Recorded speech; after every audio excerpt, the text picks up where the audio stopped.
بسم اللہ الرحمن الرحیم۔ السلام علیکم ورحمۃ اللہ وبرکاتہ۔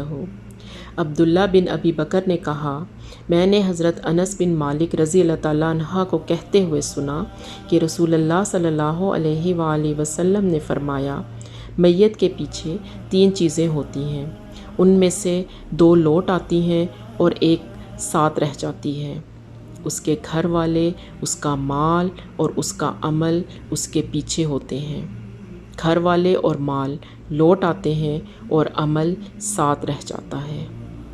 اسی طرح رسول اللہ صلی اللہ علیہ وآلہ وسلم نے فرمایا، بندہ کہتا ہے میرا مال میرا مال، اس کے لیے تو اس کے مال میں صرف 3 چیزیں ہیں، جو اس نے کھایا اور فنا کر دیا، یا جو پہنا اور بوسیدہ کر دیا، یا جو کسی کو دے کر آخرت کے لیے ذخیرہ کر لیا۔